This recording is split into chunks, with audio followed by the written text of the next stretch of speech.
Charlottetown, Prince Edward Island, the cradle of Confederation. And we're so honored to be joined by several of my Atlantic Caucus colleagues who are here today, and we've been having meetings here in Charlottetown over the last few days, and we're especially honored to be joined by the Honorable Pierre Poilievre, our leader, who has been here having discussions with many stakeholders across the region and visiting businesses and hearing the concerns from Atlantic Canadians. And one of the things we so appreciate is when leaders take the time to listen and have the time to hear our perspectives and hear where we're coming from. And to our leader's credit, he's been spending time hearing the concerns of Atlantic Canadians, being in our region, bringing thoughtful deliberations, and taking time to engage with us. So without further ado, it gives me an absolute honor and a privilege to introduce the Leader of His Majesty's Loyal Opposition and the Leader of the Conservative Party of Canada, the Honorable Pierre Poilievre. Merci beaucoup. Merci beaucoup, Richard. Quel plaisir d'être ici dans les Maritimes pour profiter de l'hospitalité légendaire des gens ici. J'ai parlé avec des propriétaires de petites entreprises, des travailleurs et d'autres Canadiens extraordinaires. Partout où je suis allé, ils m'ont rappelé de notre mission très simple, c'est de rétablir la promesse de notre pays que chacun qui travaille fort va être récompensé avec un grand chèque de paie, avec des taxes et des impôts très bas, avec de logements et de l'épicerie abordables dans des communautés sécuritaires. Les conservateurs se battent pour un plus grand pouvoir d'achat dans des rues sécuritaires, des frontières solides et un Canada autonome. Ce combat est plus important que jamais. Après 11 ans des libéraux, ils ont doublé le coût du logement, doublé les files d'attente aux banques alimentaires, doublé notre dette nationale, et les gens de l'île n'ont plus les moyens pour payer leurs factures. Mark Carney a promis qu'il allait renverser tout ce qu'il avait dit et tout ce que son parti avait fait pendant une décennie. Mais c'était qu'une illusion. Après 1 an et demi de Mark Carney, c'est plus de coups, plus de crimes, plus de corruption. Il a doublé le déficit laissé par Justin Trudeau, remplacé l'ancienne taxe de carbone avec une nouvelle, plongé le Canada dans la seule récession du G7, la pire inflation alimentaire du G7, le pire endettement des ménages dans le G7 et le deuxième pire taux de chômage dans le G7. Après 1 an et demi de M. Carney, notre économie a été le seul pays de G7 qui a contracté, et sur 38 pays suivis par l'OCDE, l'économie de M. Carney est le deuxième pire. Les jeunes n'ont plus les moyens de payer, d'acheter une maison. J'ai parlé hier avec 4 jeunes étudiants qui disaient qu'ils savent jamais, ils n'ont aucune idée quand ils vont pouvoir acheter une maison. M. Carney a promis de doubler le nombre de maisons construites hier. Sa propre agence immobilière a indiqué que la construction pour cette année, pour les mois de cette année, sont 4% plus bas que l'année précédente. L'immigration reste hors de contrôle et dépasse notre capacité d'accueil, de l'emploi, de logement et de santé. Les conservateurs présentent des solutions claires à ces promesses. On se bat pour empêcher la hausse de la taxe sur l'essence. En fait, nous, les conservateurs, nous réclamons que M. Carney annule l'hausse dans la taxe sur l'essence et le diesel prévue pour le mois de septembre, et nous revendiquons l'élimination de toutes les taxes de l'essence jusqu'à la fête du Canada le 1er juillet l'année prochaine. Comme ça, on va économiser 1 000 $ pour chaque famille canadienne. Ça va aider nos petites entreprises et nos secteurs manufacturiers de livrer leurs marchandises. Il faut accélérer l'approbation de 500 projets économiques qui attendent l'approbation fédérale à ce moment. Il faut éliminer la taxe carbone industrielle. Il faut réduire le coût de l'État en coupant la bureaucratie, les consultants, l'aide à l'étranger, les bonbons pour les faux réfugiés, le BS corporatif. Tout ça pour réduire les taxes, l'inflation et les dettes. Les conservateurs aussi veulent voir une entente avec les États-Unis. On était content d'apprendre qu'il y aura une suspension de 3 jours pour les tarifs américains prévus. On attend avec l'impatience la conclusion de ce nouvel accord qui devrait mettre fin aux tarifs imposés au Canada. Même si on est déçu de voir le premier ministre faire autant de concessions sans recevoir rien au retour, et même si on n'est pas d'accord avec son cadeau au président Trump de 50% du péage pour un pont Gordie Howe que nous avons fait toutes les dépenses pour créer, nous sommes ici pour travailler avec lui, avec tous les partis. Nous faisons partie de l'équipe Canada. On veut un bon deal, on veut le deal que M. Carney a promis. Il a dit qu'il allait avoir un meilleur deal avec le président Trump qu'on avait auparavant. Selon moi, ça devrait, si on est réaliste, qu'on ne prend aucun tarif américain sur nos produits, ce serait un bon deal. Et nous avons proposé des idées pour le faire. Nous devions bâtir notre levier à la table de négociation en promettant de créer une réserve de ressources et de minéraux stratégiques ici au Canada disponibles et créés pour les pays qui nous offrent accès à leur marché sans tarif. On a besoin aussi d'avoir ce levier en même temps que nous utilisons nos dépenses massives militaires pour inciter les Américains d'ouvrir leurs frontières sans tarif à nos produits. Notre mission, les conservateurs, c'est de ramener le Canada plus fort chez nous pour avoir un levier plus grand ailleurs. C'est en débloquant nos ressources naturelles, avec des permis rapides pour approuver des 500 projets qui attendent une approbation fédérale. C'est des projets d'hydroélectricité, de pétrole, des minéraux, et j'en passe. Il faut débloquer le logement chez nous pour pouvoir construire davantage une industrie qui n'est pas touchée ni contrôlée par des tarifs étrangers. Et il faut avoir un programme d'un projet, une revue, pour accélérer l'approbation des nouveaux projets dans moins d'1 an. On a fait ça avec M. Harper, on peut le faire encore. On peut utiliser ce levier pour obtenir les résultats dont on a besoin. Les conservateurs continuent de se battre contre les tarifs parce que nous croyons que nos travailleurs devraient pouvoir vendre leur aluminium, l'acier, les autos, le bois d'œuvre sans tarif comme on avait auparavant. M. Carney dit qu'il a promis qu'il allait avoir un meilleur deal qu'on avait avant. Évidemment, on n'a pas de tarif avant. Donc, c'est ça le but qu'on devrait poursuivre. Et nous sommes ici. Notre message pour M. Carney, c'est de travailler avec nous pour obtenir ces résultats. Nous sommes ici pour un Canada abordable chez nous, sécuritaire chez nous, maître chez nous, un pays autonome, souverain, qui se tient debout par lui-même.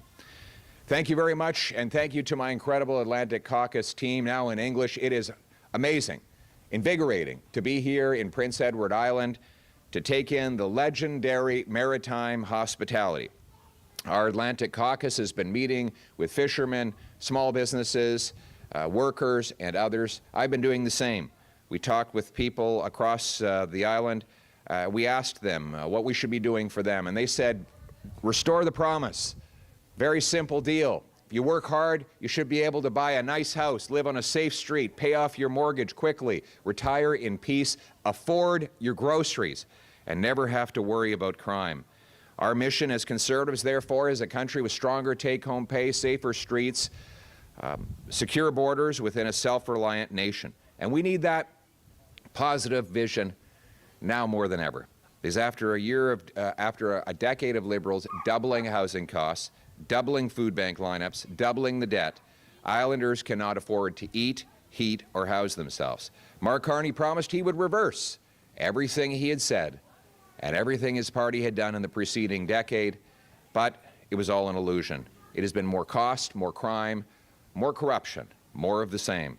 He's doubled Trudeau's deficit, replaced the old carbon tax with a new one, given Canada the only recession in the G7, the worst food inflation in the G7, the highest household debt in the G7, the second highest unemployment in the G7. In fact, under Mr. Carney, ours was the only economy in the G7 to shrink in the first year he was in office.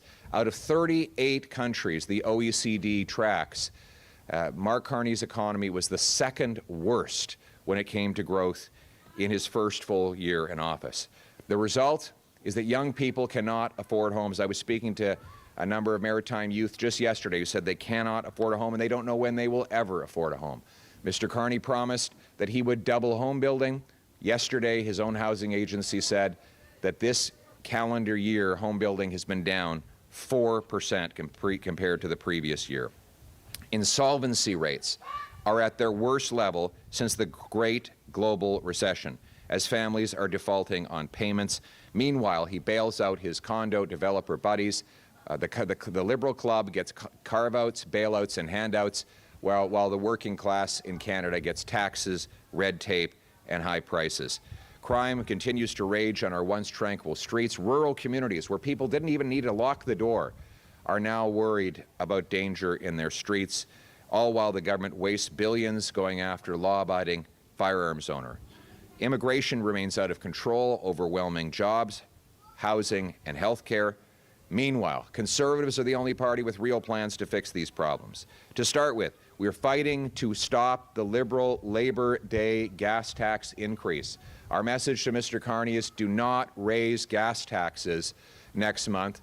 Canadians can't afford it.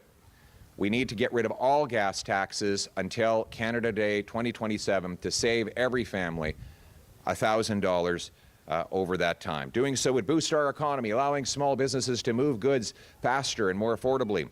It would allow our factories, already besieged by a weak economy, to move their goods, their products, and their inputs more affordably. We also propose to get rid of all carbon taxes, including on all industry, aluminum, concrete, cement, fertilizer, oil, gas, steel, and much more. Instead of making grand signing ceremonies, we want the Prime Minister to get out of the way and let the 500 projects that his federal government is holding up to get permits so that private investors, workers, and builders can get building. Now, Conservatives were relieved that there is now a 3-day delay on U.S. tariffs, and we're looking forward to seeing the new and excellent deal that is being finalized. One we expect and we believe should include an end to tariffs on Canadians. While we disagree with the Prime Minister making so many concessions, with his giving the Americans 50% of the tariffs on a bridge that Canadian taxpayers paid 100% of the cost to build, we still stand by ready to help. We renew the offer we've been making for over a year that we are here to work with all parties, including the government, to fight for a win for Canada. And we hope that over the next couple of days we'll hear the good news that Mr. Carney will have kept his promise and the Canadians will get a even better deal than we had before. That's what he promised, an even better deal than we had before. To me, that should mean no tariffs on steel, aluminum, autos, lumber, and an exemption to Buy America. And Conservatives have laid out clear plans to achieve that. By unblocking our resources and unleashing our economy, we can become affordable and autonomous and build the leverage we need to get a deal with the United States. We should present the Americans with the prospect of a Canadian-made, a Canadian-located strategic mineral and oil reserve available and tailor-made for our tariff-free allies. We have 10 of the 12 NATO-defined strategic minerals needed to fight a war. We have the 4th biggest supply of oil. The Americans need all of those things. Our message should be that we will tailor-make a reserve of all of those resources, and we will make it especially available to those countries that give us tariff-free trade. We should move quickly, though, to unlock the production of these resources by canceling anti-energy laws, by C-69, C-48, truly getting rid of the EV mandates for real, not just calling them a tailpipe emission standard, not renaming them, but getting rid of it. We should also sign on with the Americans to an auto pack, tariff-free auto pack, requiring automakers produce one automobile in Canada for every one they sell here, something that would be both attractive to Canadians and the United States. We should go to 6-month approval times for major projects, with one project having one review. We should bundle all of this up in a Canadian Sovereignty Act, and we should use the aforementioned leverage to get the deal that we want. We always have to put our country first, and Conservatives are fighting for Canada. We are here for Canada. We want our country to be affordable at home, safe at home, and strong at home, a nation that is self-reliant, sovereign, and stands on its own 2 feet. Thank you very much. Thank you. We'll now take questions from reporters. Please identify yourself and your outlet. 1 question each, please. Kerry Campbell, CBC. Would you support changes to supply-managed dairy to try to strike a deal with the Trump administration?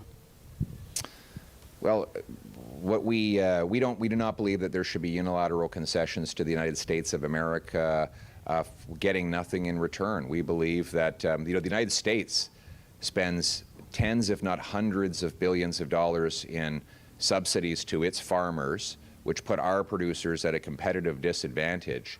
And we believe in standing up for our farmers on this side of the border, including supply-managed farmers.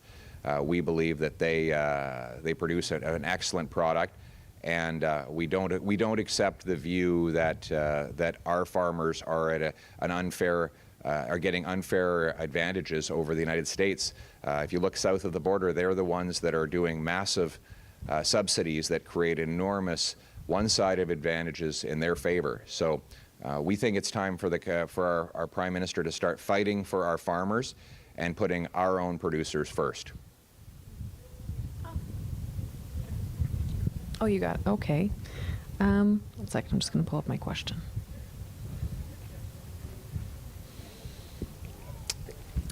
Hi, Vivian from The Guardian. Earlier you said that you were hoping for a better deal from the trade negotiations. What would that look like for you?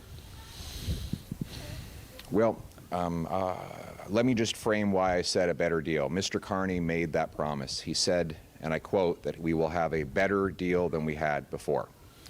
Well, before we had basically no tariffs on goods coming from Canada to the United States. So a better deal would at least have to start with that. We need zero tariffs on aluminum, steel, autos, lumber, and a full exemption to Buy America. Now, that's, in fairness, a lot of the things I just described are things that were agreed to by President Trump in the previous CUSMA agreement and or achieved by earlier conservative governments like Prime Minister Harper. So Mr. Carney has set that bar for himself. We want him to keep his promise and get an even better deal for Canada than we had before. And Conservatives are willing to do anything we can to help him keep that promise.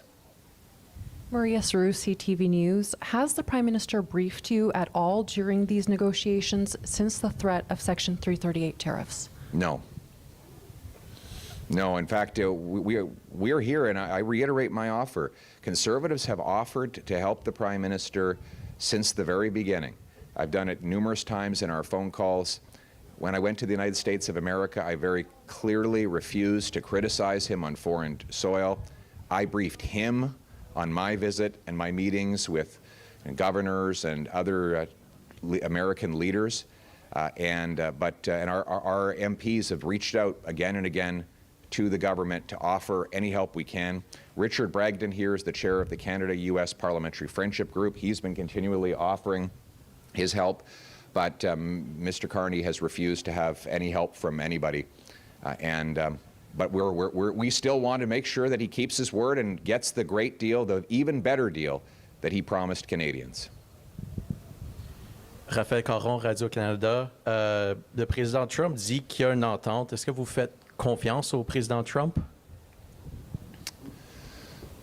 Tout d'abord, il faut reconnaître que la seule raison que 85% de nos produits entrent aux États-Unis sans tarif, c'est à cause d'une entente. Donc, avoir une entente, c'est mieux que de ne pas l'être. de ne pas en avoir une.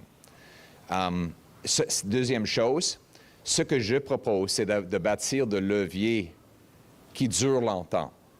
Par exemple, si on a une réserve des minéraux et de l'énergie disponible aux alliés qui nous offrent accès à leur marché libre de tarifs, ça va inciter les Américains dans leurs propres intérêts de ne pas réimposer les tarifs. Si nous signons des contrats d'achat militaire basés sur l'engagement des Américains de ne pas réinstaurer les tarifs, ça va donner une incitation à eux autres de garder les tarifs, de ne pas réinstaurer les tarifs.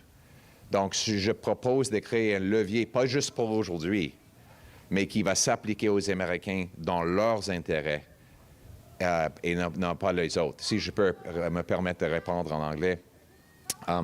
The question was, can we trust the president to honor any deal? Well, first of all, the only thing that's protecting us from tariffs on a large part of our economy is the fact that we do have the original deal negotiated by Brian Mulroney. If we didn't have that, we would be paying much higher tariffs today. So we're better off with a deal than without a deal, and that's why we encourage the Prime Minister to keep his promise to get a better deal than we had before. But what I also propose is putting forward strong long-term leverage. If you promise that over the next 5 years we will fill up a massive strategic energy and mineral reserve that will be available to tariff-free allies in the event that they need them, they will have a long-term interest in honoring their tariff-free commitments, knowing that that is a condition of getting what they want from us. Same with military purchases. We should sign into that, that we will make large-scale military purchases with our American friends, but that the purchases of American-made goods are contingent on continued tariff-free access. That would again give the United States a continuing incentive to honor the tariff-free commitments they make in any forthcoming deal. We have time for one final question. I just want. Oh, well, go ahead. The dairy question, repeated in French, right? OK. Merci beaucoup.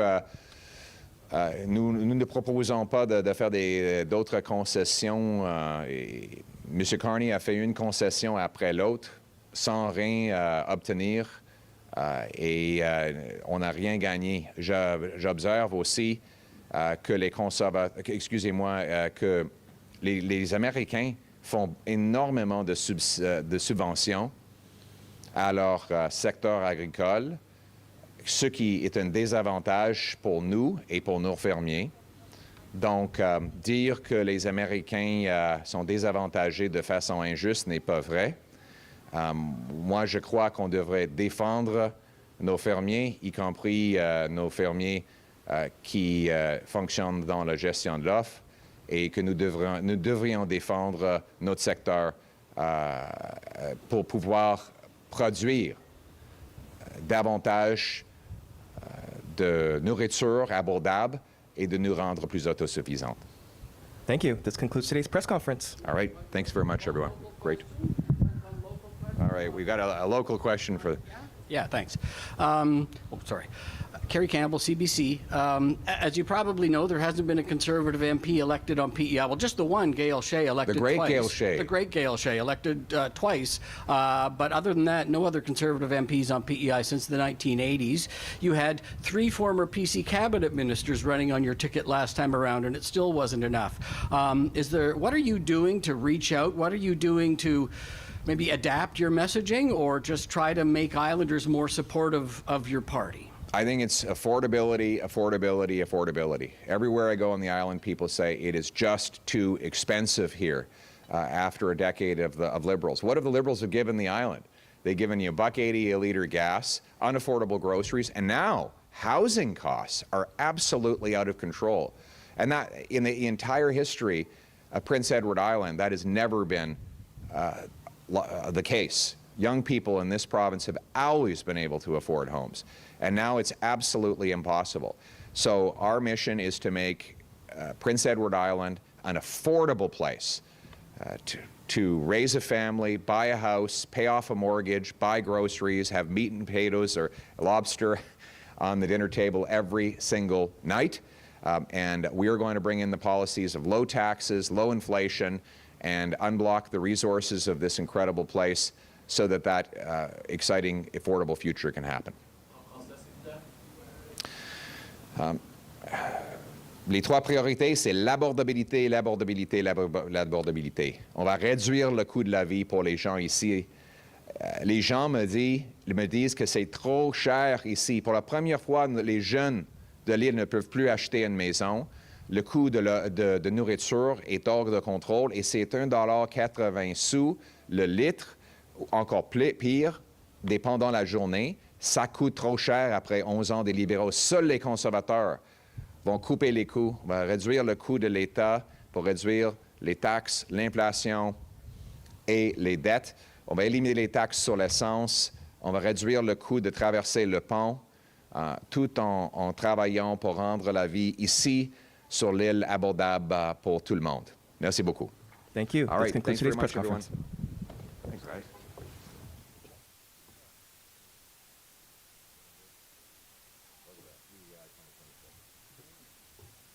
Now you know where you are and when it is.